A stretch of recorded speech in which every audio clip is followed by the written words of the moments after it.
Buenas tardes a todos. Como siempre, muchísimas gracias por su interés y bienvenidos a su clase de historia. Hoy el tema va a ser como una meta clase, una meta tema, porque el tema es una clase de historia y hablaremos de historia de la historia. O sea, historia de los primeros historiadores, cómo se formaron los primeros intelectuales interesados en crear y poner orden a lo que fue el pasado. Bueno, en su época, a lo que fue el presente, ¿no? Pero es un tema interesante. Tenían que pensar que en el plan original que yo tenía por estas clases de historia, cuando lo planeé por el curso que iba a dar en italiano, tenía que ser una clase que se llamaba El Hoplita y el filósofo. Y era una clase en donde yo hablaba de los tipos humanos griegos se inventaron, los profesionales que solo los griegos tenían y que tenían que ser el aporte de los griegos a la humanidad. El Plita como el soldado militar especializado y el filósofo. Luego me di cuenta que no eran solo esos dos, también estaba el historiador. El historiador nosotros lo conocemos, nació en efecto en Grecia. Entonces era otro tipo humano que los griegos dieron en el mundo, al mundo actual.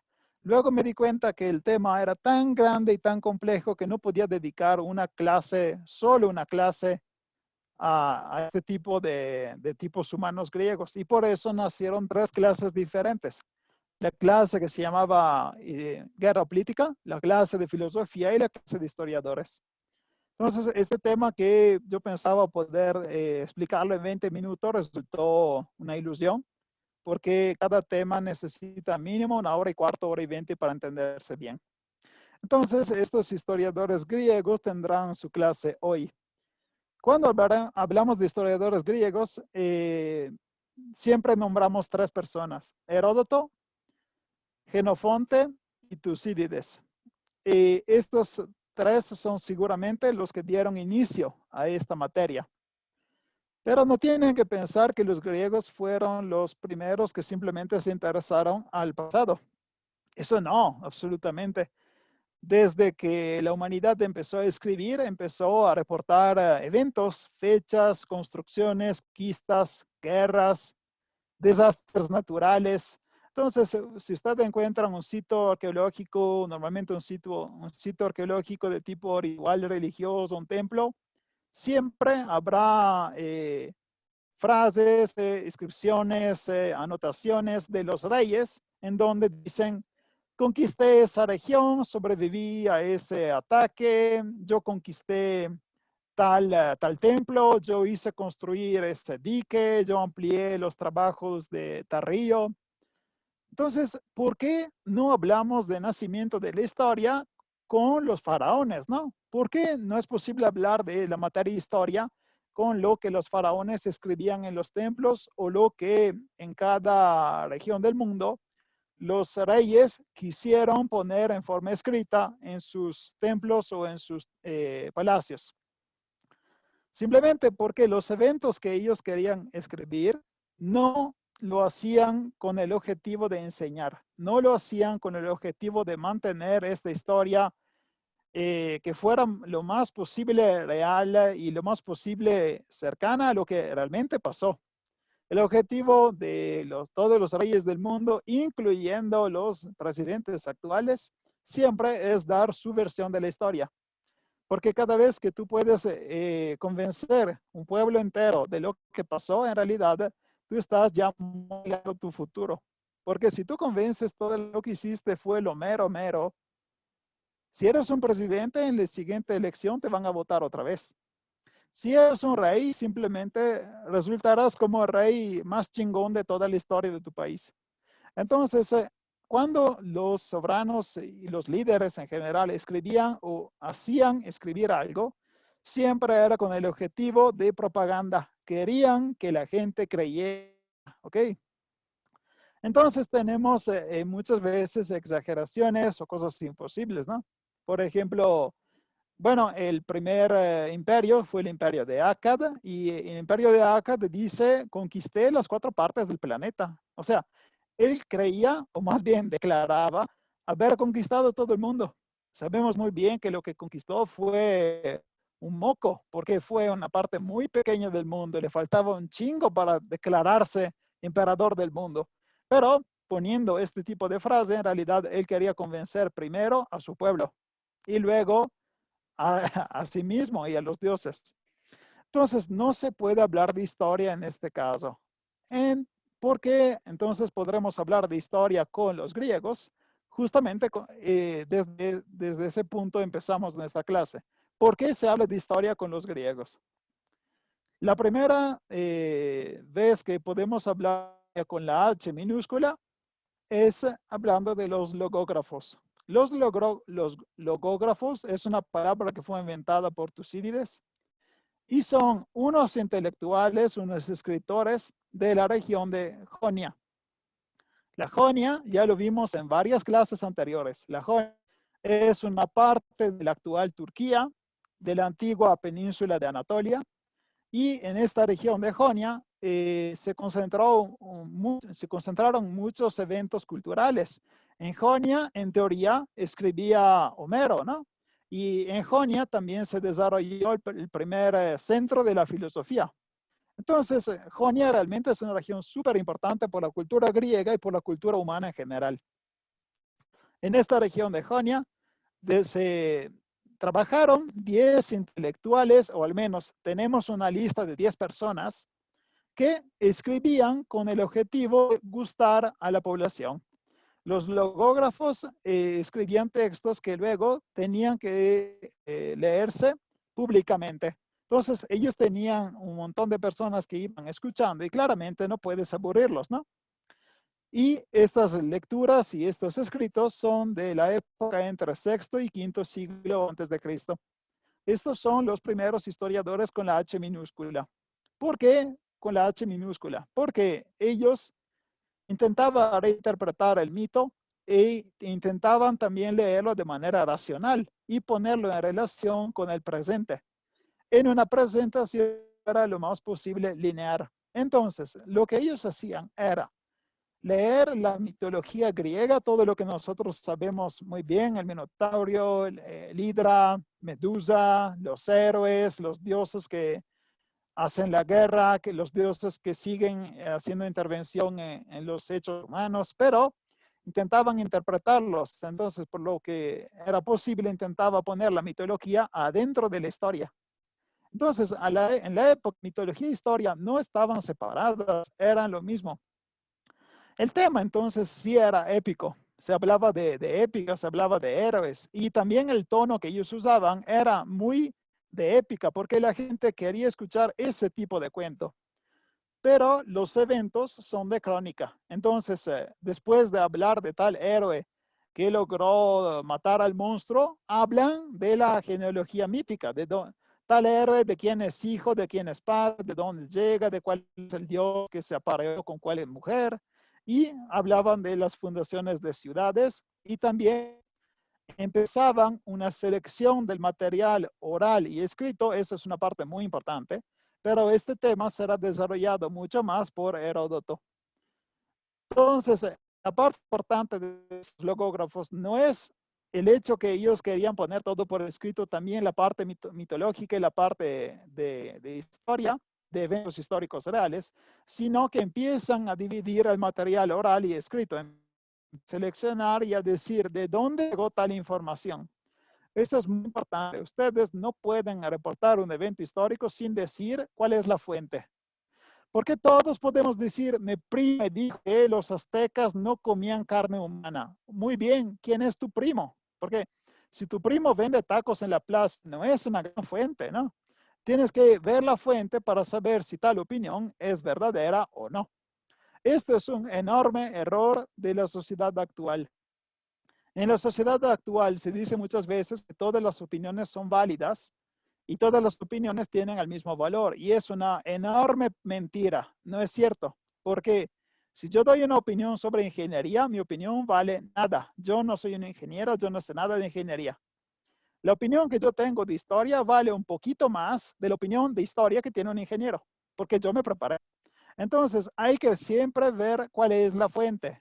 Si una persona te da una opinión de medicina y es no es un médico, si posible, evítala, ¿no?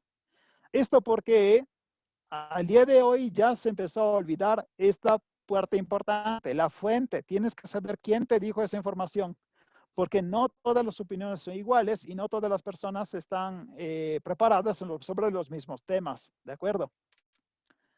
Hoy, después de los logógrafos, llegaron finalmente los personajes más importantes y el principal seguramente es Heródoto.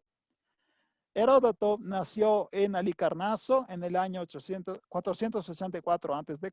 y murió en la ciudad de Turi, en Italia, después del 430 a.C.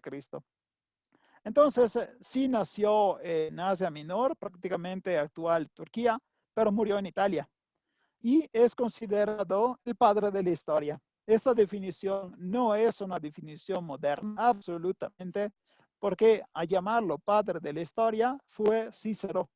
Cícero, el filósofo y político y escritor que es contemporáneo de Julio César. Entonces, Heródoto ya en época antigua fue considerado como el creador de esta nueva materia. Entonces, no es que la historia se reconoció como materia solo en el Renacimiento o en la Edad Moderna. Ya en la época antigua empezaban a darle forma a esta materia y fue Cícero que reconoció a Heródoto como el fundador. Ahora vamos a ver el por qué, pero empezamos como siempre con un poquito de biografía para ver quién era Heródoto, ¿no? Como ya les dije, Heródoto nació en una familia de Halicarnaso. Halicarnaso se encuentra en la costa de Turquía y será una ciudad muy importante en la parte final de la época antigua. En Halicarnaso también habrá una de las 7 maravillas del mundo antiguo, que es el mausoleo. Pero por el momento, la ciudad de Halicarnaso, de la cual hablamos ahora, no tiene el mausoleo porque todavía le faltan unos siglos, ¿ok? Entonces, Halicarnaso sí es una ciudad importante, pero no tan importante como será después. Halicarnaso se encuentra en la región de Caria y él nace en una familia mixta porque su madre es griega, pero su padre es asiático. Significa que su padre es local. Su madre claramente es de etnia griega. La ciudad estaba bajo el dominio del tirano Ligdamis II. Este tirano gobernaba la ciudad en nombre de Dario I. Entonces, la ciudad estaba adentro del imperio persa, porque se acuerdan que toda la costa de Turquía ya estaba en manos del imperio persa, ¿no? Y seguramente se acordarán, los reyes de Persia gobernaban más fácilmente a través de un tirano, porque como ya dije como 2 o 3 veces, es más fácil gobernar una ciudad hablando solo con uno que hablar con un senato, un grupo de gobernantes. Entonces, cada vez que los persas encontraban una ciudad cuyo gobierno ellos no aceptaban, ellos plantaban un tirano. Casi siempre el tirano era una persona local, era uno de la ciudad para que fuera aceptado más fácilmente, ¿no? Este tirano, Ligdamis II, no era para nada una persona gentil. Entonces, Heródoto con su primo llamado Paniasi habían empezado a crear una conjura para intentar que se cayera este tirano, que abandonara el poder. Este complot fue descubierto y el primo de Heródoto lo mataron. Se llamaba Paniasi y sí murió por este complot político que estaban organizando. Pero Heródoto sí logró escaparse y se escapó hasta la isla de Samo. Samo está un poco lejos de Halicarnaso, aquí lo pueden ver. Entonces se pasó prácticamente de la costa de Turquía hasta una isla bastante cerca de Samo. En Samo llegó en el 457. Samo ya pertenecía a la Liga Ática. La Liga Ática es esa enorme alianza de ciudades que permitían a Atenas hacer la guerra al imperio persa. Entonces se escapa prácticamente del reino de Persia hasta entrar en la alianza de Atenas. 2 años después, en el 455, Heródoto logra regresar en Halicarnaso. Entonces sí se siente más seguro, no tiene miedo que lo maten apenas desembarca.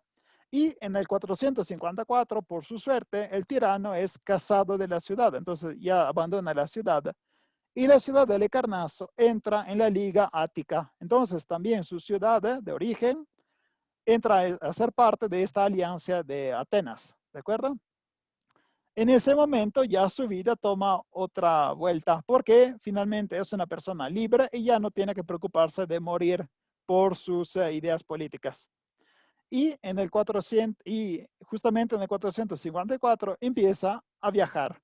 Esta es una parte fundamental de la formación de Heródoto, porque como todos sabemos, viajar permite a una persona conocer más y abrir su mente, ¿no? Viaja en el Mediterráneo Oriental y también entra y visita Egipto. En Egipto logra visitar no solo el norte, sino se queda 4 meses en Egipto, entonces unas buenas vacaciones, ¿no? 4 meses ahí, luego explora el país hasta llegar a la primera catarata. ¿Qué es una catarata? Es un sistema de cascadas que rompen un río. Entonces, tú puedes tranquilamente navegar por un río hasta llegar a la catarata. En ese punto ya no puedes avanzar porque son cascadas. La primera catarata del río Nilo se encuentra a 1000 kilómetros en el sur. Esto significa que hizo un buen viaje, ¿no? Exploró muy bien el país de Egipto. Luego de Egipto pasó a Mesopotamia y en Mesopotamia tocó las ciudades de Babilonia y de Susa. Luego de Babilonia se fue hacia el norte hasta llegar a la costa del Mar Negro. Y ahí se fue hasta las estepas de Ucrania. En la actual Ucrania, claramente, en la época no se llamaba Ucrania, pero llegó a tocar hasta la ciudad que actualmente se llama Kiev. Después de Kiev se regresó a Grecia, exploró completamente Grecia, conoció casi todas las ciudades y las islas de Grecia y terminó su vida en la Italia del Sur, porque participó a la fundación de Turi. Turi, ya lo expliqué en una clase anterior, fue una ciudad que se fundó por iniciativa de Pericles y es una ciudad panhelénica. Significa que varias ciudades de Grecia participaron a fundar esta nueva ciudad de Turi, porque tenía que ser la ciudad que sustituía la antigua ciudad de Sibari. Entonces, Heródoto llega hasta Turi y empieza a participar a la construcción de la nueva ciudad hasta que le dan la ciudadanía. Él muere como ciudadano de Turi en Italia y ahí termina su vida en este plano. ¿Ok? Heródoto no hablaba otras lenguas que no fueran el griego. Entonces, en todos sus viajes siempre habló solo en griego. Y todo lo que le gustaba, todo lo que le interesaba, él lo anotaba. Son prácticamente lo que son la base de los textos de historia que luego creará. A partir del 447, él está en Atenas y ahí conoce a Pericles, conoce al poeta Sófocles y conoce también al sofista Protágora. Significa que los más grandes intelectuales de la época se conocían entre ellos. Es increíble porque normalmente uno estudia a tal personas y ve que normalmente están en la misma época, pero no sabe si se encontraron o no. Ellos sí, Atenas realmente fue una cuna de la cultura y cada persona importante de nivel intelectual tenía que llegar en Atenas o vivir en Atenas, porque ahí sabía que había el más grande desarrollo científico y cultural de la época. En el 445 participa a la gran fiesta de las Panateneas. ¿Se acuerdan?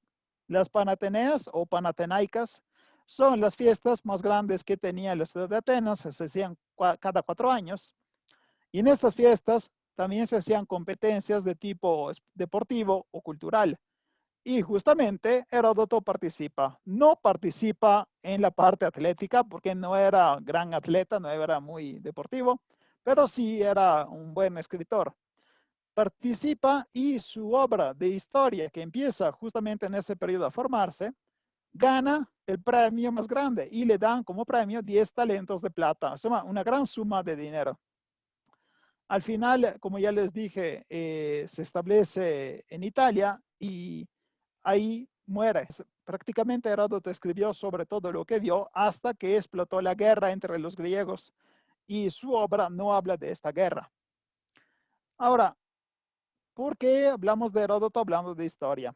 En la antigua Grecia, la historia tenía un objetivo de tipo pedagógico. Significa que la historia se explicaba y se daba para formar a la persona, para que creciera el buen ciudadano, para que no solo el niño se volviera adulto, sino el adulto también se volviera un adulto completo, en el sentido que conociera bien sus límites políticos y la historia de su ciudad, ¿no? Pero la historia de época griega no utilizaba el método científico, no había manera de averiguar las hipótesis y casi todo lo que se escuchaba se reportaba escrita.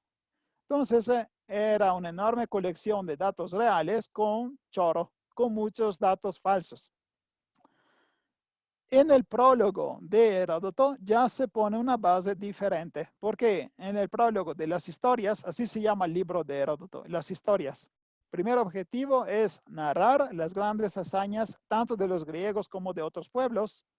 Estos otros pueblos son los bárbaros.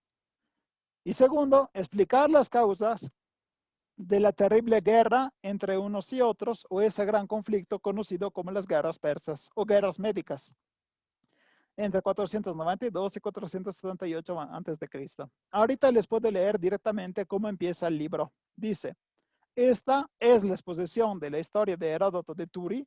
Pueden ver que habla de su obra poniendo su nombre. Esta es una diferencia. Él dice, yo escribí este libro, ¿ok? De tal manera que ni los hechos ocurridos por los hombres de la época fueron olvidados, ni grandes y extraordinarias empresas, algunas realizadas por los helenos, otras por los bárbaros, y además de esto, también el por qué hicieron la guerra entre sí. Esto literalmente es el plan del trabajo de sus libros, el plan del libro de las historias. Entonces, pensaríamos que un historiador griego claramente habla en su libro, pues, historia de Grecia, ¿no? Y no, él pone la historia, pero no solo de los griegos, sino también de los bárbaros. Y cuando él habla de bárbaro, eso es importante, no lo usa en manera insultante. La palabra bárbaro significa que es una persona que hace bar, porque barbar eran los sonidos que los griegos creían escuchar cuando una persona no griega hablaba. Entonces, cuando una persona que no habla griego intenta hablar, los griegos solo escuchaban bar. Por eso, usaban la palabra bárbaro de manera insultante, porque significa tú no sabes ni siquiera hablar griego y mucho menos sabes vivir como griego. Para los griegos y en general, según todos los pueblos del mundo, cada pueblo, el propio pueblo es lo mejor, lo mero. Los demás son caca. Entonces, también los griegos pasaban lo mismo. Lo mejor de lo mejor somos nosotros, los griegos. Los demás son seres inferiores o casi animales. Heródoto no. Heródoto dice que los bárbaros son personas del mismo nivel que los griegos. Por eso, él decide describir en su libro también lo que hicieron los bárbaros, en el sentido de los no griegos. No quiere insultarlos, ¿de acuerdo? Y esto es un enorme avance porque se diferencia de toda la tradición anterior. Es probablemente la primera persona que realmente da un valor a estos medos, a los persas y a los egipcios, y los reconoce como del mismo nivel que los griegos, ¿ok? Entonces, esta es la parte importante que él ya describe en el prólogo. Esta obra se hacía en pública lectura, entonces usaba un estilo que fuera de carácter épico, o sea, quería gustar a la gente, quería que la gente escuchando esta obra también se divirtiera, ¿no? Y también seguía una dinámica circular, pero él será el primero que intentará buscar el hilo lógico de causa y efecto entre todos los eventos. ¿Por qué?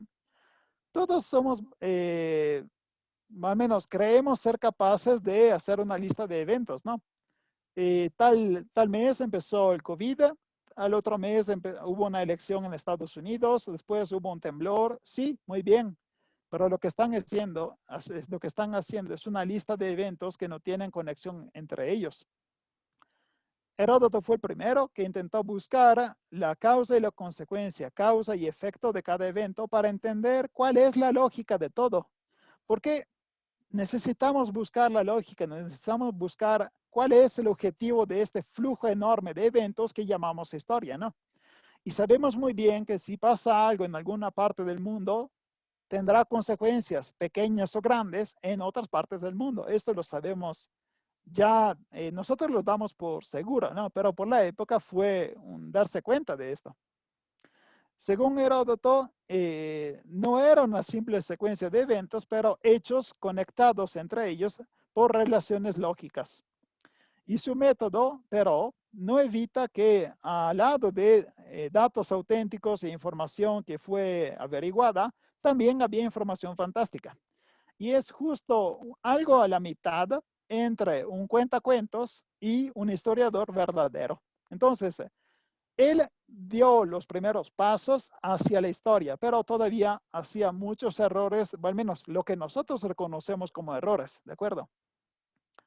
Pero otra cosa importante que puso fue su metodología. ¿Cuál era el método de Heródoto para poder poner su historia en forma escrita? Él tenía tres fuentes. La primera fuente era la vista. Claramente lo que tú puedes ver, lo que tú puedes reconocer con tus ojos es una fuente real, porque si tú ves que están destruyendo un templo a fuerza, tú tienes que decir, destruyeron el templo en tal fecha, ¿no? Segunda es el oído, o sea, lo que te contaron. Porque cuando él fue a Egipto, claramente le explicaron muchas cosas de lo que pasó en Egipto. Él estaba viendo algunas cosas y los egipcios le contaban otras. Y él pudo separar y te decía, en Egipto oí que, me contaron que, entonces en esta manera tú sabes que es una fuente de segundo tipo, porque él no vio personalmente este evento, pero alguien más sí lo vio. Tercera es la opinión. La opinión es el criterio por el cual selecciona los datos recogidos de vista y oído en caso de que estén en contradicción o los divide entre los que ha visto y los que ha oído. Entonces, si tú ves algo y oyes otra cosa, adivinen qué gana, pues lo que ves, ¿no? Porque lo que ves lo tienes enfrente y lo que te contaron puede ser que es falso o se equivocó. Y cuando él no sabe si dividirlo o no, simplemente lo dice. Me contaron que, y luego ya no dice nada más. Él también crea una filosofía de la historia. Heródoto piensa que el protagonista real de la historia no son los humanos, son las divinidades, los dioses. Y estas divinidades son muy conservadoras y muy responsables del orden cósmico. Entonces, ellos quieren que este orden, este equilibrio que tenemos en el cosmos, se mantenga así. Entonces, cuando algo se rompe, ellos tienen que preocuparse de regresar al equilibrio. ¿Cuándo es que se rompe este equilibrio? Cuando un hombre, en este caso un ser humano, acumula demasiado poder y gloria. Cuando esto pasa, los dioses se sienten envidiosos y empiezan a golpear la ubris. ¿Qué es la ubris? La ubris es el orgullo, es el pasarse de tus límites, es tener más de lo que puedes y más de lo que eres. Entonces la punición de los dioses normalmente es el sufrimiento, la pérdida o hasta la muerte. Depende de cuánto duro fue tu pecado de ubris. ¿De acuerdo? Los hombres tenían que entender la voluntad de los dioses a través de los oráculos. Claramente, si puedes preguntar al dios qué va a pasar, mejor, ¿no? Él te dice la frase con el oráculo de Delfos. La adivinación, o sea, la interpretación de las señales de los dioses y la oniromancia. La oniromancia es encontrar el mensaje de los dioses en el sueño. Tú puedes soñar algo, luego interpretas y vas a buscar qué mensaje te dejaron los dioses. ¿Ok? En la Atenas de Péricles, los intelectuales criticaban a las costumbres tradicionales, que eran llamadas nomoi. Estas costumbres tradicionales era lo que los aristócratas usaban para basar su propio poder.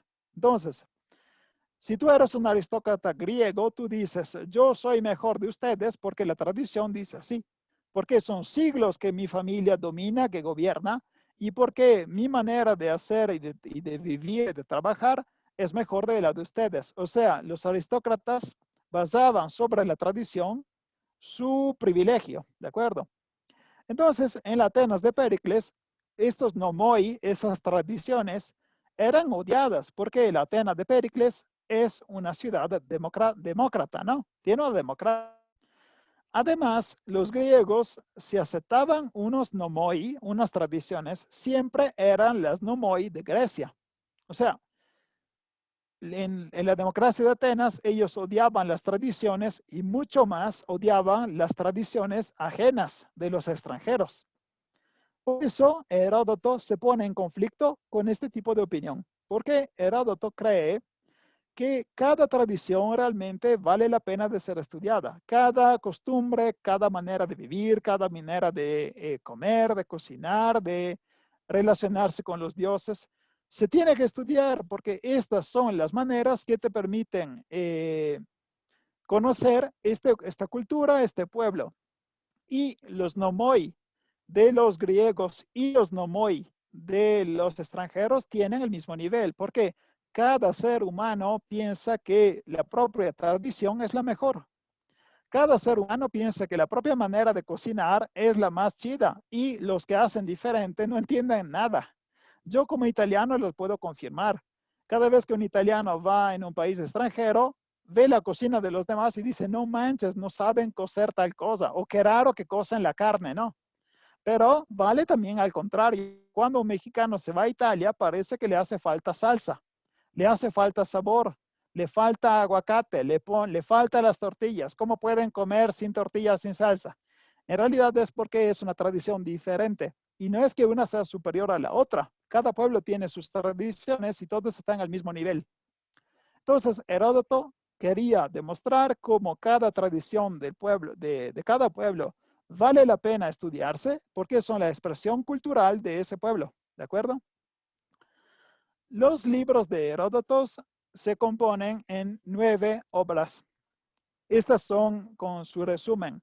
El primer libro habla de Lidia, es una región de Turquía, de Anatolia, y habla de rey Creso y sus enormes fortunas y de la forma en que su reino fue subyugado por el persa Ciro. Entonces, el primer libro prácticamente empieza con Turquía. El segundo libro se dedica completamente a Egipto y a sus maravillas. Al tercer libro hablamos de la conquista de las tierras tenido por el gobernante aqueménida Cambises.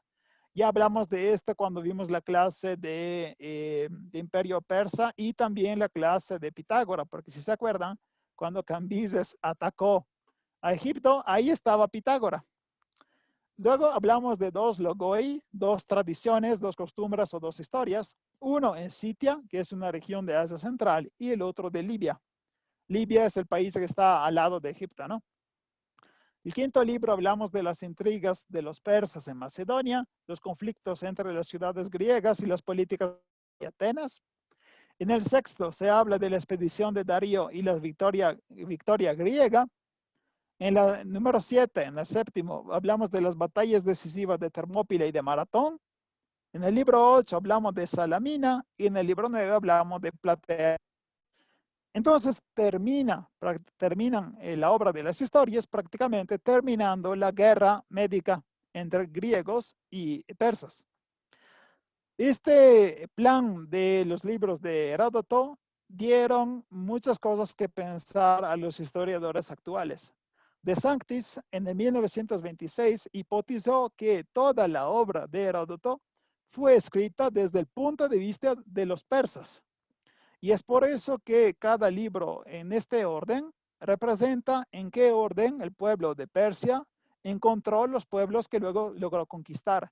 Y de hecho esto tiene bastante sentido porque miren, Creso, rey de Lidia, es una de las primeras conquistas que Ciro hace, que es en dirección de Turquía.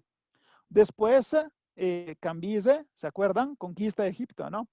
Después el imperio se va en dirección del Asia Central y luego se expande. Y luego entra en la parte de Europa porque se hace una alianza con Macedonia y ahí empieza a intentar entrar en Grecia y ahí se para su expansión porque los griegos logran ganarle. Pero De Sanctis efectivamente tuvo una buena idea porque esta orden es la orden perfecta con que el imperio persa encontró a estos pueblos. Otra hipótesis que se llama hipótesis universalística ve representado en estos libros no la historia de los griegos, sino el choque entre Oriente y Occidente, entre el Levante y el Poniente. Porque empieza hablando del Oriente, pueden ver Anatolia, Egipto, luego habla de Persia, luego pasa a Europa. Entonces, según esta hipótesis, Heródoto no estaba poniendo el centro los griegos, estaba poniendo el centro el ser humano y principalmente la división entre este y oeste. Otras discusiones también se hicieron porque las historias terminan con un episodio muy pequeño, que es la conquista de la ciudad de Sexto en el 478. Esa fue la última ciudad que estaba en manos de los persas y también porque Heródoto en su libro hablaba de muchos temas que en teoría tenía que empezar o que describir y luego nunca los tocó. Si tú en un libro lees un tema y el autor dice, más tarde les voy a explicar esto y luego nunca lo explica, te hace pensar que probablemente el autor murió antes de terminar su libro, ¿no? Pero esta es una hipótesis de algunos historiadores que reconocen como bastante raro el hecho que termine con la conquista de Sexto. Pero quizá la escritura se interrumpió porque tal vez tenía que concluirse el año siguiente, porque en el 477 nace la Liga Delioática, la Liga de Atenas. Entonces ahí sí sería un buen año con el cual poder terminar tu historia, ¿no? Entonces, según esta hipótesis, murió Heródoto justo antes de poder terminar su obra. Pero son hipótesis. En realidad no sabemos si la obra está perfecta así o si Heródoto quería completarla con algo más. Pero lo que sí sabemos es que tuvo un impacto enorme sobre toda la producción siguiente. Existen 45 papiros que nos dan versiones de las historias. Entonces, era prácticamente un bestseller, lo que se llamaría con palabras modernas, ¿no? Y fue copiado y fue fuente de muchas discusiones hasta en la Edad Media. Entre los varios autores que se ocuparon de este, también estuvo Giovanni Boccaccio. Giovanni Boccaccio es un autor de Italia, claramente, de Renacimiento, y es el autor del Decamerón. Uno de los libros de Boccaccio también hablaba de Heródotos.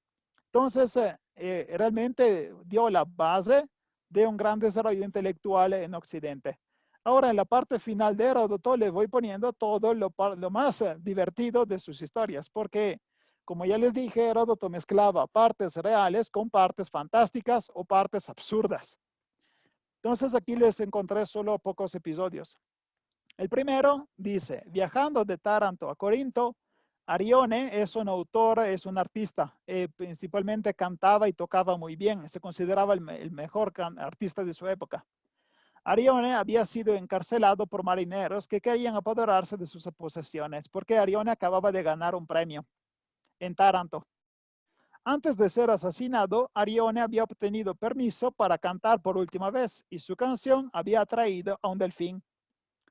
Lanzándose espontáneamente al mar, Arione fue salvado por el delfín que lo habría llevado ileso hasta Corinto, llegando antes de que los marineros. Entonces, este evento parece un milagro, ¿no? O sea, un delfín que salva a un güey y que lo transporta justo hasta la ciudad donde él quería ir. Este claramente es un episodio mitológico, pero tiene una punta de verdad y es el hecho que los delfines sí aman el canto. Ya en varias ocasiones pasó que cuando una persona empieza a tocar un instrumento musical o a cantar, se acercan los delfines a escucharlo. Entonces, que llegaran unos delfines a escuchar a este güey que tocaba en el barco es posible. Que este güey fue transportado por el delfín hasta Corinto, pues no, ¿verdad? Luego, el siguiente paso habla de India. Los hindúes se aparearon públicamente y los hombres emitieron semen tan oscuro como su piel. Sabemos muy bien que el esperma humano no es negro, ¿no? Más cerca de las fronteras persas vivía un pueblo de hindúes beligerantes, habitantes de un desierto arenoso poblado por extraños animales, quizás marmotas, que Heródoto define como hormigas más pequeñas que perros, pero más grandes que zorros. No tenemos la menor idea de qué animal sea eso, porque claramente es una hipótesis fantástica que él pensó importante y lo puso en el tercer libro. La última es una parte del segundo libro y habla de ave fénix, Un animal legendario fue el fénix, una ave del tamaño de un águila con plumaje dorado. Se decía que vivía en Arabia y que venía a Egipto solo cada 500 años para enterrar ahí el cuerpo de su padre, que llevaba en un gran huevo de mirra. O sea, se dan cuenta que parece estar leyendo una fábula, ¿no? Pero esto está en el segundo libro de las historias de Heródoto. Entonces, cuando uno lee las historias de Heródoto, las puede encontrar muy fácilmente. Es suficiente escribir en Google historias Heródoto PDF y lo encuentran gratis, no tienen que comprarlo. Pueden encontrar varias cosas interesantes y cosas así, y de repente pasan de eventos de historia hasta esto, mitología, ¿de acuerdo? Perfecto. Ahora pasamos a un historiador diferente y mucho más chingón que Heródoto, que es Jenofonte. Jenofonte vivió entre 425 y el 365 a.C. y tuvo una carrera increíble porque empezó como militar y terminó como historiador. Él realmente fue un gran hombre en el sentido de macho, todo lo que hizo en la guerra y por todo lo que pudo sobrevivir. Ahorita les cuento. De él nos llegaron todas las obras y esto es un evento más único que raro. Es rarísimo que nos lleguen muchas obras de un autor y mucho más raro es que nos llegue toda su bibliografía, todo lo que él hizo. Entonces, de Jenofonte tenemos, por suerte, toda su producción. Y gracias a él también sabemos mucho sobre Sócrates, porque Jenofonte también tomó algunas clases con Sócrates en Atenas. Su papá se llamaba Grillo y probablemente era un caballero. Entonces, significa no que era caballero porque era gentil y sabía comportarse. No, era caballero porque tenía un montón de dinero y pertenecía a la clase social de los caballeros. Él estudió con Pródico y con Isócrates y esto nos confirma cuánto dinero tenía la familia, porque para poder pagar a un filósofo para darle instrucción al niño necesitas mucho varo, ¿de acuerdo? Por 3 años fue estudiante de Sócrates, pero el libro que él escribió, que se llamó Apología de Sócrates, es muy diferente del texto que escribió Platón sobre su maestro. Y esto nos da muchos problemas, porque cuando nosotros tenemos 2 libros de 2 alumnos, porque también Platón fue alumno de Sócrates, y un libro dice algo y el otro dice el exacto contrario, ¿sobre cuál libro te basas? Entonces, información es tan diferente que el personaje de Sócrates es muy misterioso porque no sabemos cuál fue el personaje real, si el de Platón o el de Jenofonte. Políticamente, Jenofonte era un conservador y participó al régimen de lo que se llaman 30 tiranos. No quiero hacer spoiler, pero de esto hablaremos más tarde, entonces no se preocupen. Cuando tocaremos otra vez los 30 tiranos, yo les recordaré de Jenofonte, ¿ok? En el 401, él se encuentra en Asia Menor, prácticamente en Turquía, porque fue invitado por el tebán Proxeno. Proxeno era un militar y estaba conectado con Jenofonte por una relación de hospitalidad. Significa uno de los dos tenía que aceptar los ciudadanos de la otra ciudad. Entonces era como decir un embajador, ¿de acuerdo? El rey de Persia de esa época se llamaba Artajerjes II.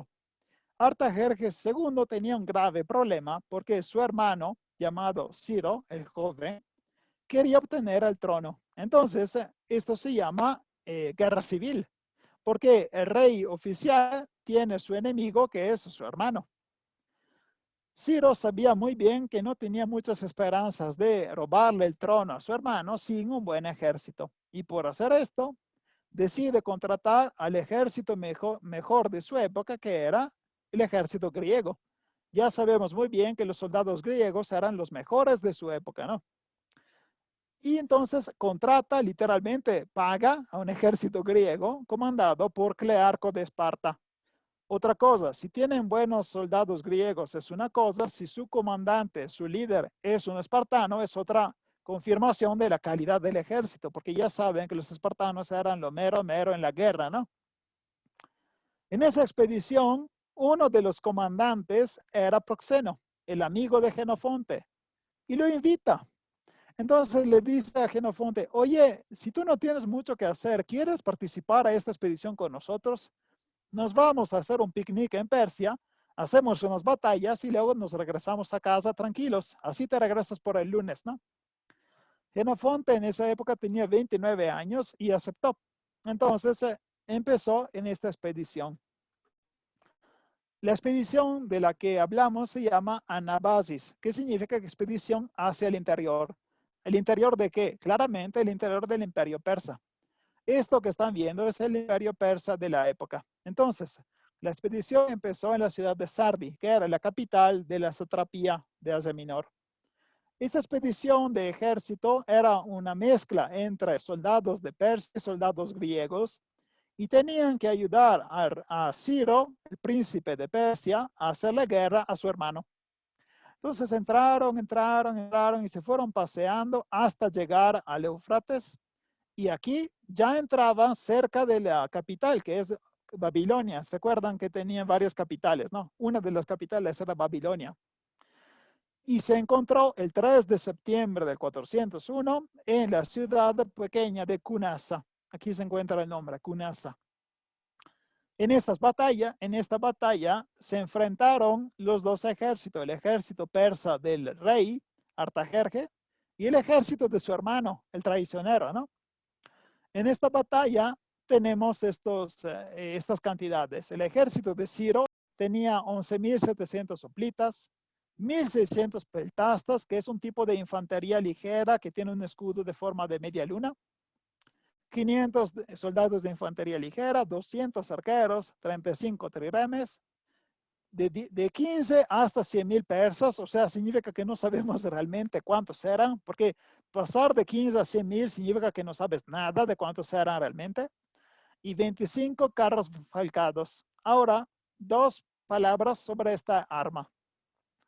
Esta arma era probablemente la evolución última de la caballería de la época, porque los carros falcados, lo pueden ver en esta imagen, eran unos carros de guerra, claramente jalados por 4 caballos, entonces sí daban una buena fuerza y de buena velocidad, pero lo que espantaba eran estas partes de metal. Pueden ver que de la llanta, bueno, llanta no, de la rueda del carro, esta es una lama, es un palo de metal que cuando el carro avanzaba, esta parte de metal cortaba las piernas de los soldados. Entonces, si te llega un carro falcado contra de ti, no sabes dónde escaparte, porque si te quedas ahí, los caballos te pasan encima. Si te mueves poco de un lado o de otro, tus piernas se rompen o son cortadas por estas partes de metal. Realmente eran como unos tanques. Es la primera versión de caballería pesada de la historia, estos carros falcados. En realidad, los historiadores hicieron cálculos, hicieron pruebas, experimentos y descubrieron que los carros falcados no son tan eficientes como parecen. O sea, su fuerza y su impacto y su destrucción no es tan mayor respecto a un carro normal. Entonces, ¿qué significa? ¿Qué importancia en la guerra? En realidad, era el impacto psicológico. Te espantabas muchísimo cuando veías un carro falcado y por eso tenía más fuerza, porque lograba espantar a los soldados y ellos rompían la formación y así se ponían a escapar. El ejército de Artajerjes II tenía un número que no sabemos, entre 40.000 soldados y 1.000.000. Vieron que también aquí no tenemos la menor idea de cuántos eran los soldados enemigos, pero él tenía 200 carros falcados. Vieron que por cada carro falcado de Ciro tenían 10 de su hermano. ¿Ok? En estas batallas, los griegos se defienden muy bien, pero Ciro está tan obsesionado con el matar a su hermano que se lanza hacia su hermano, lo logra encontrar, pero se acerca tanto que logra herirlo a una cadera. Por su mala suerte, le llega una lanza en el ojo y así muere. Eso es bastante normal. Si a una persona le cae una lanza en el ojo, pues no te levantas tan fácilmente, ¿no? Entonces, en esta batalla, Ciro se expuso tanto que terminó muerto. Entonces la batalla terminó, ¿no? Pero ahí está el problema.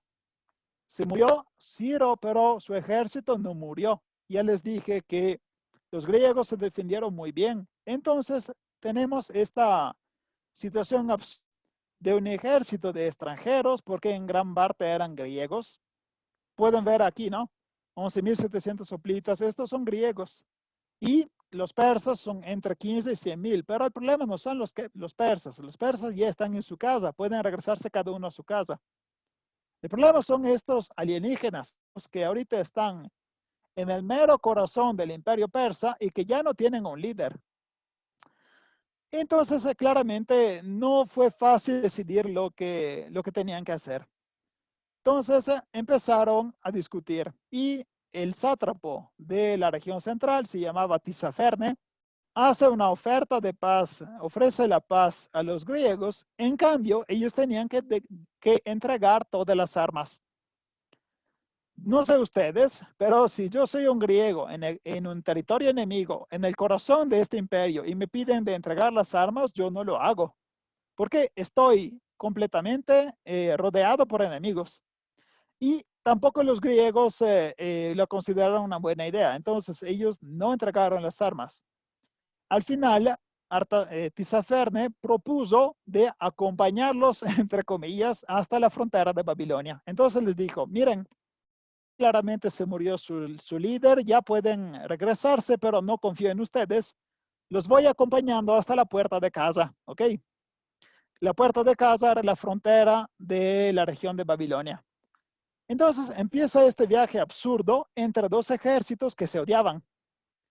Este ejército empieza a salirse y llegan prácticamente hasta la frontera de Babilonia, pero el clima entre ellos dos es tan horrible que al final Tisaferne, el sátrapo Tisaferne, pide hacer un encuentro con todos los generales. Entonces, en este encuentro, en esta cita, que tendría que ser como una junta de trabajo, ¿no? Solo que esta junta es entre dos empresas que se odian, que es el ejército griego y el imperio persa. A esta cita se presenta Clearco, que claramente era el líder de todo el ejército, Proxeno, que era el amigo de Genofonte, ¿no? Y otros 20 comandantes que llegan ahí, entran y los matan a todos. ¿Qué pasó? Que los persas pensaron bien que la manera mejor de destruir este ejército era matar a todos sus líderes. Y así el ejército se habría destruido y cada soldado habría ido por su cuenta, ¿no? Lo que no sabían era que el ejército griego era un ejército muy profesional y de hecho cuando murieron todos sus líderes, el ejército votó a otros líderes y entre ellos se volvieron nuevos generales, Quirisopo, que es un griego, y Genofonte. Entonces Genofonte, que se salió como soldado, ahorita se volvió uno de los generales de este ejército. Aunque no eran los bienvenidos en esa tierra, por eso siguen saliendo del imperio persa. Ellos logran prácticamente subir hasta Río Tigris y ahí son perseguidos por el ejército persa hasta llegar finalmente al Kurdistán. En el Kurdistán, finalmente, el ejército enemigo deja de seguirlos, o sea, los deja ir. Entran luego en Armenia y en Armenia otro sátrapo local intenta capturarlos, pero él tampoco logra bloquearlos. Entonces los griegos siguen caminando, es un viaje enorme de miles de kilómetros. Cuando ya cerca de la costa, les llega una tormenta de nieve terrible que hace morir a muchos soldados, pero no todos. Y este ejército sigue también con la tormenta de nieve. Imagínense, estos soldados griegos no estaban vestidos o cubiertos por la nieve. Entonces, claramente muchos murieron. Al final, lograron llegar hasta una ciudad de la costa llamada Trapesunte. Actualmente se llama Trebisonda. Se encuentra en la costa de Turquía. Ahí intentan buscar un barco que los transporte hasta casa, pero todavía no llegan barcos y ellos tienen mucha hambre y saquear toda la zona alrededor. Entonces no eran angelitos, ¿de acuerdo? Eran soldados griegos y cuando tenían hambre y no tenían, pues podemos saquear. Es muy famoso el episodio cuando logran ver el mar, cuando los soldados empiezan a gritar Talata, que significa el mar, porque ya entienden que está muy cerca de la posibilidad de regresarse a la casa. Cuando finalmente logra llegar un barco, los transporta hasta la ciudad de Pérgamo y a partir de ese momento cada soldado tiene la posibilidad de regresarse a Grecia porque Pérgamo se encuentra en la costa occidental de la península anatólica. Este viaje fue claramente fuente de muchísima inspiración y de amor y de admiración por toda la época antigua y moderna. Y se hicieron muchos libros. Al final, finalmente, Jenofonte está en su casita. Empieza a participar a otras operaciones. En este caso, empieza a participar a batallas de Esparta contra Atenas. Esta guerra Atenas la tendrá que pagar porque la ciudad de Atenas, que era su misma ciudad, lo destierra, lo obliga a no regresar nunca en Atenas. Pero Esparta le regala una parte de tierra y un campo y una casita en un pueblito llamado Shilunte. Y en el Shilunte, en el 390, se instala nuestro amigo Genofonte. Se casa y tiene 2 hijos ahí y durante 20 años se queda completamente. ¿Qué hacen esos 20 años? Yo sé que ustedes son muy chismosos, entonces voy diciendo. En esos 20 años él ocupa el tiempo escribiendo, leyendo, cultiva la tierra, caza y también va a caballo. La parte más importante es que escribe. En este periodo es cuando se da forma escrita a su viaje. En el 370, un cambio histórico muy violento, que no puedo decirlo ahora porque si no le voy robando la sorpresa de las siguientes clases, lo llevará a perder todo lo que tenía. Su ciudad será ocupada por un ejército enemigo y su familia será obligada a escapar. Y él se escapa a Corinto. En el 367, Atenas lo perdona y él regresa del exilio. Y así también sus 2 hijos podrán adquirir la ciudadanía ateniense. Uno de ellos, que se llamará Grillo, exactamente como el abuelo, ¿no? ¿Se acuerdan que el papá de Jenofonte se llamaba Grillo? Uno de estos hijos morirá en la batalla de Mantinea, entonces demuestra que ya es un ciudadano completo de Atenas, porque hasta sacrifica su vida por su ciudad en el 362. La vida de Jenofonte termina en el 365, tal vez en Corinto o en Atenas. Ahora, ¿por qué hablamos de este señor? Además de haber hecho este enorme viaje, él escribió el viaje de vuelta. Y este viaje de vuelta se llama Anabasis. Es un libro claramente de historia, pero también es un libro de aventura. Su prosa, su manera de escribir era utilizar frases muy simples y muy bellas. Para él lo importante era ser comprensibles y se volvió realmente un modelo por sus épocas siguientes. O sea, la manera de escribir era tan limpia y tan comprensible que los demás escritores empezaron a copiarlo. Técnicamente, él usaba una lengua que tenía elementos jónicos de la región de Jonia, pero mezclaba también algunas estructuras de tipo oral, o sea, de cómo la gente hablaba, no solo cómo la gente escribía. Y de esta manera, él anticipó una lengua llamada Koiné. La Koiné es la lengua griega que se demostrará como lengua más importante cuando se creará el imperio de Alejandro Magno. De esto hablaremos en la última clase, pero la lengua griega que se usaba en la parte final de la época antigua era un griego mezclado de elementos intelectuales, elementos finos y poéticos con elementos de la lengua hablada. Entonces, la manera de escribir de Jenofonte anticipa este tipo de griego. Él es un aristócrata y esto seguramente influye en su punto de vista, sobre todo en la manera en que él explica los conflictos entre las ciudades. Pero también es muy bueno describiendo la psicología, porque él, habiendo vivido esta experiencia de la batalla, del perder todo, del pensar que ya casi estás por morir, él describe muy bien la desesperación y la esperanza de los soldados en el momento de las diferentes fases de su viaje. Ahora terminamos nuestra clase hablando del más importante, que es Tucídides. Tucídides vive entre 460 y 404 antes de Cristo. Nace en Atenas y es pariente de Simón con la C, no Simón con la S, ¿de acuerdo? Es un pariente de Simón y es hijo de Milcíade. que fue un estratega de la flota de Atenas. Cuando empieza la guerra con Esparta, él hace un error militar terrible, mete la pata de manera bien gacho y esto le vale ¿cómo se podría decir? Decimos que lo despiden y lo obligan por 20 años a no seguir con su carrera. Yo no voy a decirles cuál fue el error que hizo porque no quiero arruinarle la clase siguiente, porque la siguiente clase hablaremos de la guerra de Peloponeso, finalmente. Enhorabuena, hablaremos del mega conflicto mundial entre griegos y Tucídides será uno de los protagonistas. Entonces, durante 20 años, Tucídides no está haciendo vida pública porque lo despidieron y no se sabe si se queda en la ciudad de Atenas o si se va hasta Tracia, en el norte.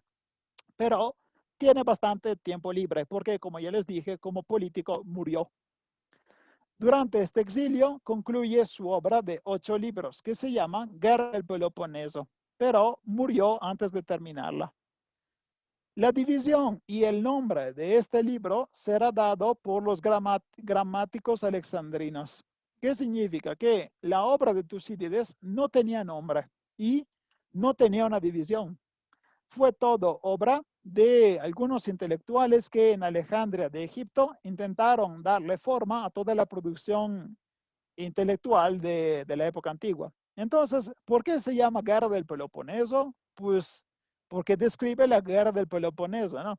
No es que puedes llamarlo la historia de los chilaquiles, si habla de Guerra del Peloponeso, no es que mucha fantasía, así se llama el libro porque eso es el tema, ¿no? Entonces, empezamos viendo las diferencias. A diferencia de Heródoto, que había empezado a escribir su historia desde el periodo del mito, del periodo mítico, Tucídides describe su contemporaneidad, el periodo que él está viviendo, y así intenta describir eventos que sean seguros. Todo lo que él escribe es algo que vio, que vivió o pasando justo en ese momento. Entonces, tienes la seguridad del 100% de dar datos reales, ¿no?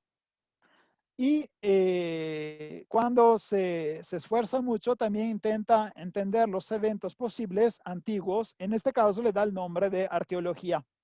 La arqueología está en el primer libro. El primer libro usa la palabra de arqueología, pero ustedes piensan arqueología de otra forma, porque en español, como en italiano, como en todos los idiomas del mundo, arqueología es el estudio de los restos físicos de las civilizaciones antiguas, ¿no? Pero por cómo lo usa Tucídides, arqueología es simplemente un discurso sobre lo antiguo. Entonces, por eso el primer libro habla de los eventos anteriores a su época. A diferencia de Heródoto, él busca un objetivo práctico, que es encontrar unas enseñanzas por el futuro. Él realmente busca que la historia tenga un sentido porque quiere evitar los errores del pasado y de su presente. Él busca una intuición unitaria, algo que supere los límites de los hechos de crónica. O sea, los eventos históricos, uno después del otro, sirven hasta cierto punto. Él busca una lógica que los una y lo explique a todo. Su historiografía también sirve a explicar los eventos políticos militares y no se interesa mucho a los eventos del interior o la historia de las costumbres. Él realmente se concentra más sobre este tipo de punto de vista, el político y el militar.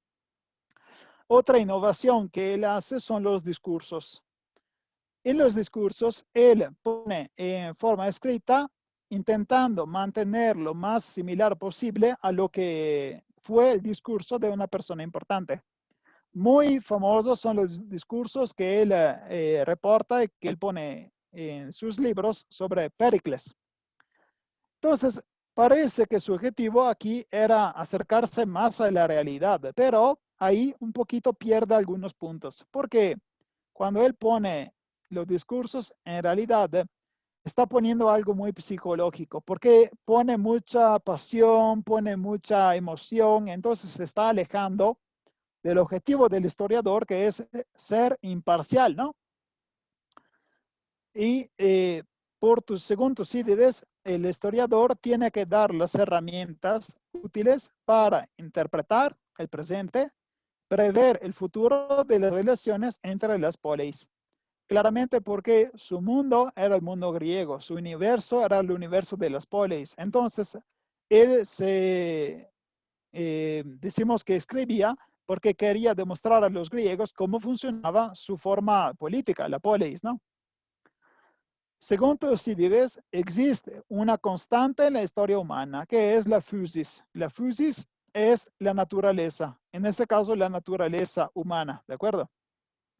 De esta se pueden sacar unas leyes que regulan de manera mística el comportamiento humano. Y en este caso se acerca un poquito a Hipócrates, el fundador de la medicina, porque también Hipócrates buscaba unas leyes para ver cómo se iban comportando y cómo sanar de las enfermedades. Lo mismo hace Tucídides cuando busca el comportamiento humano y ver cuál será la consecuencia, ¿de acuerdo? Según Tucídides, el tema es ayei, significa que hay una posesión perenne, que es el estudiar los principios universales del pasado para prever el futuro. Esta physis, que es el comportamiento humano, tiene una característica principal, que es la voluntad de crecer. Crecer auxesis no es un crecimiento simplemente físico, no es que sea el impulso físico de volverse un adulto. Es también las ganas humanas de hacer grande su territorio, o sea, de conquistar. De hecho, Tucídides encuentra realmente como una constante en la historia la guerra. Según Tucídides, la guerra se encuentra en cada comportamiento humano de la historia y esta guerra es alimentada por el dinero. Se dan cuenta que estamos muy lejos de la primera tipo de historia que hizo Heródoto. Heródoto hizo una historia casi del comportamiento, podríamos llamarlo etnológica. De hecho, Heródoto se considera también uno de los primeros etnólogos, el que fundó la etnología, no solo la historia. En cambio, Tucídides es un historiador mucho más serio que se preocupa y se ocupa de todos los que son los problemas de su época, que era una enorme guerra que se había desatado de todos contra todos y que claramente él buscaba de explicar y del por qué inició. Y él reconoció que la guerra no es algo de excepcional, es algo de normal. Y lo que la alimenta es el dinero y la búsqueda de dinero. Esto tipo de pensamiento es muy moderno. Realmente puede aplicarse también a las guerras actuales, ¿de acuerdo? Entonces, según Tucídides, en un territorio donde se forman dos centros de poder, es inevitable el conflicto entre dos centros. Las paces y los tratados que se hacen entre estos dos centros son solo una pausa en la guerra continua que estos centros tendrán. Claramente, cuando habla de dos centros, él quiere explicar Atenas y Esparta, ¿no? Pero esto vale también por varios puntos de vista de historia. Por ejemplo, Roma y Cartago, lo vamos a ver más tarde. Estados Unidos y Rusia, ¿no? Entonces, estos dos centros de poder que siguen creciendo, tarde o temprano van a chocar, ¿ok? El reconocimiento de la centralidad de la guerra es, por lo que yo pienso, el punto más moderno de Tucídides. Y la historia de Tucídides está hecha por hombres y recursos naturales. No hay dioses en la historia de Tucídides. Ese es otro punto actual, porque en la historia de Heródoto ya dijimos que había dioses que castigaban a los humanos que tenían demasiado orgullo. En Tucídides ya no hay dioses. La historia es cíclica y se puede intentar estudiar, pero está hecha de acciones y discursos. Las acciones entre los eventos que mueven la historia y los discursos son los intentos de algunos personajes de justificar o explicar el por acciones, ¿no? Según Tucídides, la política es una esfera completamente autónoma de la humanidad. No necesita explicarse la política con la economía, con la religión, con la sociedad, porque la política de por sí es independiente. Los hechos se pueden explicar por sí mismos, sin tener que buscar explicaciones superiores o explicaciones divinas. Lo que mueve finalmente, la historia es la enorme hambre de poder de los estados y de los humanos. Y esto permite también conocer la psicología colectiva, porque cuando tú hablas de cómo el pueblo se comportó o reaccionó a un discurso, claramente estás hablando de psicología, ¿no? Entonces, las acciones por Tucídides son justificadas por discursos y son causadas por ¿cómo se podrían llamar? Tres fenómenos. El miedo, que es el instinto de autoconservación que lleva a la defensa. El deseo de honor y prestigio, y esto lleva al ataque. Y la utilidad, y esto también lleva al ataque. O sea, todos los motores de la historia, miedo, deseo y utilidad, llevan al conflicto. Porque el miedo te lleva a intentar defenderte, es guerra de defensa, o te preparas armando por una eventual invasión, ¿no? En cambio, la gana que tú tienes de obtener honor o de tener más dinero te llevan a atacar al enemigo. Por eso, según Tucídides, la guerra es una constante, ¿de acuerdo? Los discursos de Tucídides servían para dejar hablar los protagonistas y así el historiador, en teoría, se distancia de su narración. Pero es un tema con el que Tucídides se acerca un poquito a los cuentacuentos, porque están intentando interesar al pueblo, al público, ¿de acuerdo? Y esta presencia constante de patos, de pasión, realmente es lo que lo hace un poquito perder los puntos como historiador. También habrá discursos demostrativos, que son discursos que usan ideología y discursos de política, y discursos agonales. En los discursos agonales entran en conflicto dos tesis y una de los dos terminarán perdiendo, ¿ok? Según Tucídides, una parte central de la historia es la fortuna, que se llamaba tique. Por la naturaleza de los hombres, tanto como ciudadanos privados como cuerpo político, cometen errores y no existe una ley que pueda prevenirlo. Lo que él llama tique, en realidad se acerca más al concepto moderno de caos. Nosotros podemos tener dos ejércitos que tienen el mismo número de soldados, el mismo tipo de preparación, la misma formación, y no sabemos cuál ejército va a ganar. Adivinen quién gana, quién tiene la fortuna a su lado. Nosotros llamamos fortuna, en realidad sería más el control de los eventos que no se pueden prever, ¿no? Entonces, por ejemplo, ya pasó varias veces en las batallas. Llega la lluvia crea pantano y el ejército que se mueve en el pantano pierde la batalla. El viento, el sol, un momento equivocado, muere por error el general. Matan a una persona que no tenían que morir y la batalla cambia completamente su destino. Este tipo de caos, Tucídides lo llamaba fortuna. Entonces, estos errores no se podía prever y claramente son una parte central de los eventos históricos. ¿Quién podía hipotizar el COVID?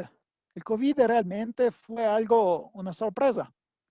Todos estábamos bien ocupados, preocupados de la contaminación, preocupados de cuánto plástico iba a tirarse en el océano, preocupándonos de la política y de repente llega una pandemia y que cambia todo, cambia las prioridades y en el último año todas las cosas que nosotros considerábamos importantes ya no lo son. Entonces, eso realmente es lo que Tucídides llamaría tique. Este COVID creado, no importa los que digan eso, no fue creado, fue un evento caótico que cambió la historia humana, ¿de acuerdo?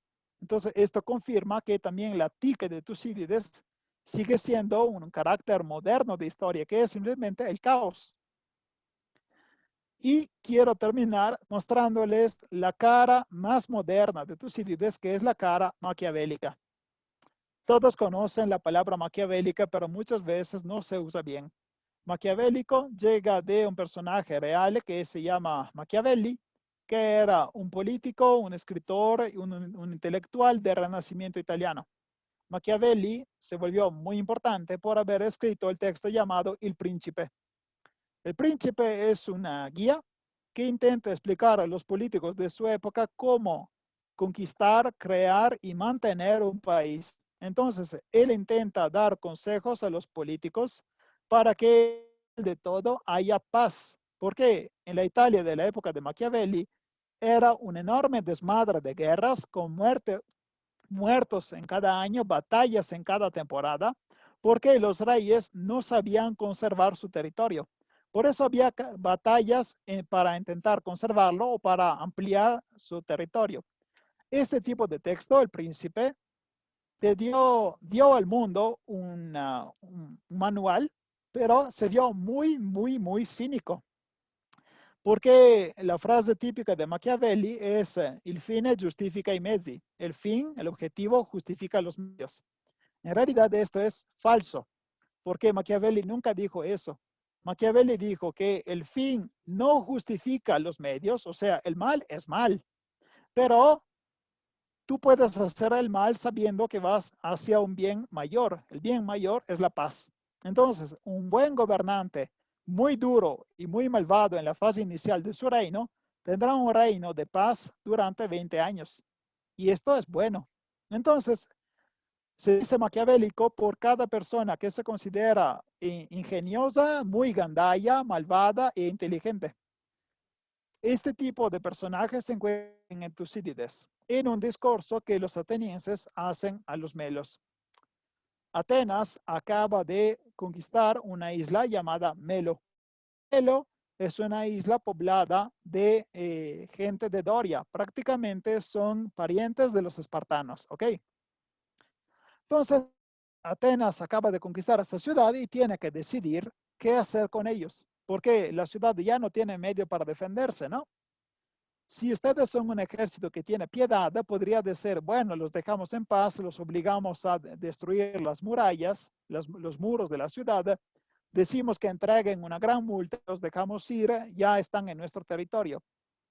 Pero Atenas decide vengarse de Esparta, atacando a los melos, y al final todos los hombres morirán y las mujeres y los niños serán vendidos como esclavos. Este comportamiento nos parece monstruoso, ¿no? ¿Por qué vas destruyendo una ciudad, una isla que prácticamente no te hizo nada, solo porque es de la misma etnia de tu enemigo, de los espartanos? Bueno, Tucídides pone en la boca de los atenienses esta frase: sabemos que en las discusiones entre hombres, lo que es justo actúa como criterio solo si hay un estado de necesidad igual entre las partes. Al contrario, los más poderosos avanzan hasta donde pueden y los más débiles se rinden de la misma manera. ¿Qué significa? Que dice, entre los hombres, exactamente como entre los países, lo que es justo, el concepto de justicia, sale como criterio solo cuando los dos hombres o los dos países tienen el mismo nivel de poder. Dos países que tienen la misma potencia, tienen un gran ejército, entonces sí, pueden hablar de lo que es justicia y lo que no es justo. Pero si un hombre o un país es más fuerte, ahí no existe otra regla, sino la ley de la selva. O sea, el más fuerte se come al más chiquito. Punto. Porque puede, no tiene que buscar justificaciones. ¿De acuerdo? De esta manera, los atenienses están diciendo a los melos, ustedes van a morir y sus mujeres y sus niños serán vendidos como esclavos. ¿Por qué? Porque podemos, simplemente por eso. Entonces, Tucídides da esta primera versión de la Realpolitik. La Realpolitik es una palabra 1800 que describe la política real, la política que no necesita justificaciones ni necesita ética, por el simple hecho que si un país grande conquistar uno chiquito, lo hace y a lo máximo buscará una excusa, pero es exactamente lo que es, una excusa, no necesita una motivación, ¿de acuerdo? Esto seguramente es la parte más moderna de Tucídides. Entonces, si quieren acordarse algo de estos historiadores, ya lo tienen. Heródoto dio forma a esta materia, historia, y también empezó a distinguir entre lo que veía, lo que escuchó y lo que su opinión le decía que era real o falso. Pero en su historia también había dioses y lo que guiaba toda la historia era esta búsqueda de un equilibrio que los dioses intentaban siempre obtener otra vez, castigando a los hombres que tenían demasiado orgullo. Además, Heródoto no podía distinguir bien entre lo real y lo fantástico, y de esta forma los libros que él hizo no son un libro realmente de historia, es una mezcla entre historia y mitología. Genofonte dio una forma de escrito muy actual, muy moderna, muy emocionante, porque él fue protagonista de su historia. Él, como soldado, hizo todo el viaje de Anabasis y es importante sobre todo por el estilo que él utilizaba, ¿no? Finalmente, Tucídides es realmente el historiador con la H mayúscula porque en su historia los protagonistas son solo los seres humanos, no hay espacio para dioses, se interesa principalmente de política y de guerra, reconoce cómo los motores de la historia son la guerra, el interés, el miedo, el dinero y la suerte. Y la suerte considerando el caos, ¿no? Y su punto de vista maquiavélico lo hace increíblemente moderno. Así entenderán el por qué la historia con la H mayúscula empezó con este periodo y con estos tres personajes. ¿De acuerdo? Espero les haya gustado la clase. Si es así, pónganle like, pueden compartirla y pueden inscribirse al canal. Muchas gracias. Hasta luego.